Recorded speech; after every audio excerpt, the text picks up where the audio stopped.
ஆலை ஓரமாக அழுதுகிட்டு உட்காந்துருந்தான். பிச்சை எடுத்து சாப்பிட்ற ஒருத்தன் அந்த பக்கமாக வந்தான். இவனை பார்த்தான். ஏன் அழுதுகிட்டு உட்காந்துருக்கிற, என்னாச்சு உனக்கு அப்படின்னு கேட்டான். அதுக்கு இவன் சொன்னான், என்கிட்ட ஒன்றுமே இல்லை, நான் இந்த உலகத்தில் இருந்து என்ன பிரயோஜனம், அதனால தான் அழுதுகிட்டு இருக்கிறேன் அப்படின்னா.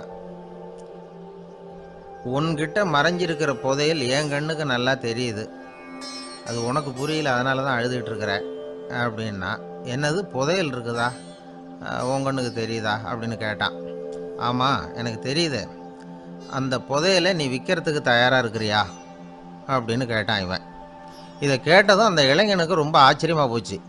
என்னது இப்படி கேட்குறானே அப்படின்னு. என்கிட்ட ஒரு காசு கூட இல்லையே, அப்படி இருக்கிறப்போ புதையல் எங்கேருந்து வந்தது அப்படின்னா. இந்த நேரத்தில் அந்த பிச்சைக்காரன் சிரித்தான். இப்படி தான் இந்த உலகத்தில் எல்லாரும் சொல்லிகிட்டு இருக்கிறாங்க, என்கிட்ட ஒன்றுமே இல்லை ஒன்றுமே இல்லைன்னு சொல்லி. ஆனால் அவங்கக்கிட்ட தான் புதையல் இருக்குது. நீ வேணும்னா என் கூட வா, நம்ம நாட்டு அரசர்கிட்ட போவோம், உங்ககிட்ட இருக்கிற புதையலை அவர் நல்ல விலைக்கு எடுத்துக்குவார் அப்படின்னா. அது எப்படி உனக்கு தெரியும்னா, இதுக்கு முன்னாடியும் இது மாதிரி பல பேரை நான் ராஜா கிட்ட அழைச்சிட்டு போயிருக்கிறேன், அதனால தான் உன்னை பார்த்தேன், உன்னையும் கூப்பிடுறேன். நீ சரின்னு சொன்னால் உன்னை அழைச்சிட்டு போகிறேன், உங்ககிட்ட இருக்கிற புதையலை அவர் நல்ல விலை கொடுத்து எடுத்துக்குவார் அப்படின்னு சொன்னான். இவன் இப்படி சொல்கிறதும் அந்த இளைஞனுக்கு ஒன்றுமே புரியல. இது என்னது இந்த ஆள் இப்படி சொல்லிகிட்டு இருக்கிறான், நம்மக்கிட்ட என்ன இருக்குது, அதுவும் இல்லாமல் இவனே பிச்சை எடுத்து சாப்பிட்டுக்கிட்டு இருக்கிறான், இவன் போய் நம்மளை ராஜா கிட்ட அழைச்சிட்டு போகிறதா போகிறேங்கிறானே என்ன அப்படின்னு சொல்லி அவன் யோசனை பண்ணான். என்ன யோசிக்கிற, உனக்கு பணம் வேணும்னா என்னோட வா அப்படின்னா. இளைஞன் ஒரு முடிவுக்கு வந்தான். சரி, இங்கேயே உட்காந்துக்கிட்டு இருக்கிறத விட அங்கேயாவது போய் பார்ப்போமே, இங்கே அழுதுட்டு உட்காந்துருக்கிறதுல என்ன பிரயோஜனம், ஏதோ கூப்பிட்றான் போய் பார்த்துட்டு வருவோமே அப்படின்னு சொல்லி அவன் கூட புறப்பட்டான். பிச்சைக்காரன் முன்னாடி போயிட்டே இருக்கிறான், இந்த இளைஞன் பின்னாடி நடந்து போயிட்டுருக்கான். ரெண்டு பேரும் அரண்மனையை நோக்கி போகிறாங்க. பாதி வழி போயிருப்பாங்க. வழியில் அந்த பிச்சைக்காரன் சொன்னான், இதை பாரு, முன்னாடியே சில விஷயங்களை நாம் பேசிக்க வேண்டியிருக்கு, சரியாக தெளிவாக முடிவு எடுத்துக்கிட்டு அதுக்கப்புறம் ராஜாக்கிட்ட போகணும். ஏன்னா அங்கே போய் அது முடியாது இது முடியாதுன்னு நாம் நமக்குள்ளே சண்டை போட்டுக்கிட்டு இருக்க முடியாது. ராஜாவுக்கு விலையை பற்றி கவலையே இல்லை, எவ்வளவு சொன்னாலும் நமக்கு பணம் கிடச்சிரும். ஆனால் அதுக்கப்புறம் நான் இதை விற்கிறதுக்கு தயாராக இல்லைன்னு சொல்லிடக்கூடாது. அதனால் புதையலை விற்கிறதா இல்லையாங்கிறத இங்கேயே தெளிவாக முடிவு செஞ்சுக்கணும், இல்லைன்னா ராஜா கிட்ட போய் அங்கே போய் குழப்பிக்கிட்டு இருக்க முடியாது அப்படின்னு சொன்னான். இளைஞனுக்கு ஒன்றுமே புரியல. என்ன சொல்கிற நீ, என்கிட்டயா புதையலா, எங்கே இருக்குது அப்படின்னு சொல்லி குழம்பி போனான்.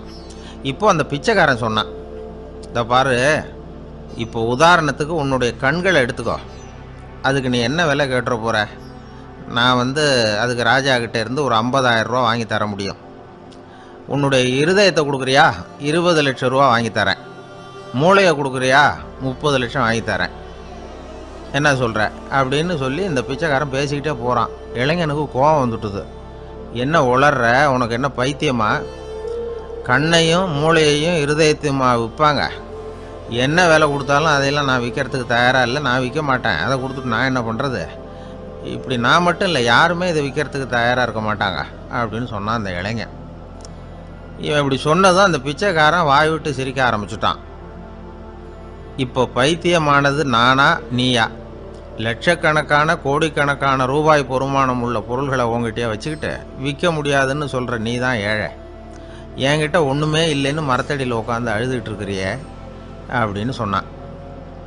இன்றைக்கி பார்த்திங்கன்னா பல பேர் தன்கிட்ட புதைஞ்சிருக்கிற ஆற்றலை புரிஞ்சிக்க முடியாமல் அவதிப்பட்டுக்கிட்டு இருக்கிறாங்க. நம்மக்கிட்ட என்ன இருக்குங்கிறது அவங்களுக்கு தெரியறதில்ல, அதனால தான் என்கிட்ட ஒன்றுமே இல்லைன்னு சொல்லி அழுதுகிட்டு இருக்கிறாங்க. இதை விளங்க வைக்கிறதுக்கு பெரியவங்க சொல்கிற கதை இது. நம்மக்கிட்ட இருக்கிற புதையலை நாம் தான் தோண்டி எடுக்கணும்.